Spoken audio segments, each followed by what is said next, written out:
विक्रम और बेताल की कहानी एक।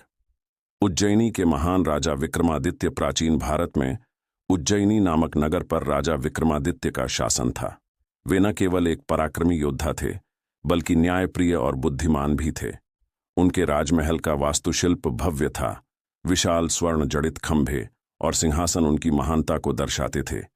उनकी सभा में विद्वान, मंत्री और योद्धा हमेशा उपस्थित रहते थे। तांत्रिक का आगमन और अनुरोध। एक दिन एक रहस्यमयी तांत्रिक दरबार में आया। उसकी आंखों में अजीब चमक थी और वह गहरे काले वस्त्र पहने था। उसने राजा विक्रमादित्य से एक अनुरोध किया। उसे एक विशेष अनुष्ठान के लिए बेताल नामक आत्मा को पकड़कर लाना था, जो एक श्मशान के पीपल के पेड़ पर रहता था।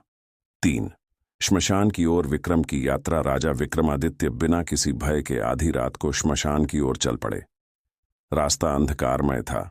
धुएं से भरे चिता जल रहे थे और चारों ओर सन्नाटा था। उड़ते चमगादड़ और मुड़ते तुड़ते पेड़ उस माहौल को और भी भयानक बना रहे थे, लेकिन राजा ने अपने हाथ में तलवार कसकर पकड़ रखी थी और वे दृढ़ निश्चय के साथ आगे बढ़ रहे थे। 4 पीपल के पेड़ पर लटका बेताल। श्मशान में एक प्राचीन पीपल के पेड़ पर बेताल उल्टा लटका हुआ था। उसकी लाल चमकती आंखें और भूतिया शरीर एक रहस्यमयी ऊर्जा फैला रहे थे। जब राजा ने उसे पकड़ने की कोशिश की तो बेताल ने शर्त रखी कि यदि राजा रास्ते में बोलेगा तो वह उड़कर फिर पेड़ पर लौट जाएगा। 5 विक्रमादित्य ने बेताल को पकड़कर पीठ पर रखा। राजा विक्रमादित्य ने बेताल को अपने कंधे पर रखा और चुपचाप चलने लगे, लेकिन बेताल ने चालाकी से उन्हें कहानियां सुनानी शुरू कर दीं, जिनके अंत में वह राजा से एक जटिल प्रश्न पूछता। 6 बेताल की पहली कहानी सुनाते हुए विक्रम। पहली कहानी न्यायप्रिय राजा और विदिशा नगरी की थी, जहां एक मंत्री ने राजा की परीक्षा लेने के लिए एक अनूठा प्रयोग किया। विक्रमादित्य ने ध्यान से कहानी सुनी और फिर बुद्धिमानी से उत्तर दिया, लेकिन जैसे ही उन्होंने उत्तर दिया, बेताल ठहाका मारकर हंसा और हवा में उड़ गया। 7 राजा विक्रम का उत्तर देना और बेताल का उड़ जाना। बेताल की चालाकी यही थी। हर बार जब विक्रमादित्य उत्तर देते, वह फिर से पीपल के पेड़ पर जा लटकता, लेकिन राजा हार मानने वालों में से नहीं थे। वे बार बार बेताल को पकड़ते और उसे पीठ पर लादकर वापस ले जाने की कोशिश करते। 8 बेताल का रहस्योद्घाटन।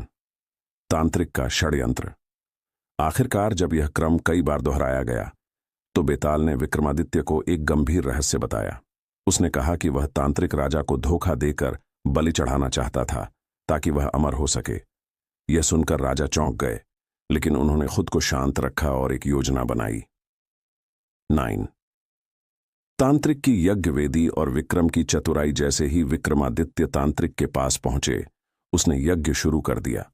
उसने राजा को आदेश दिया कि वे विधि के अनुसार बलि के लिए अपना सिर झुका दें, लेकिन राजा ने अपनी तलवार को कसकर पकड़ा और सही अवसर की प्रतीक्षा करने लगे। 10 सिर काट दिया। जैसे ही तांत्रिक अपनी मंत्र शक्ति का उपयोग कर रहा था, राजा विक्रमादित्य ने अवसर का लाभ उठाकर एक ही झटके में उसकी गर्दन उड़ा दी। तांत्रिक का शव भूमि पर गिर पड़ा और उसके काले जादू की शक्तियां विलुप्त हो गईं। 11 बेताल का आशीर्वाद और विक्रम की विजय। बेताल अब स्वतंत्र हो चुका था।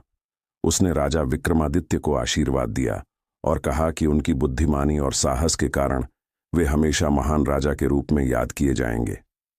धीरे धीरे अंधकार छंटने लगा और सूर्योदय की किरणें विक्रमादित्य की विजय की गाथा कहने लगीं। निष्कर्ष इस प्रकार, राजा विक्रमादित्य ने अपनी बुद्धिमत्ता और पराक्रम से तांत्रिक की चाल को नाकाम किया और उज्जैनी लौटकर फिर से अपने राज्य की सेवा में लग गए।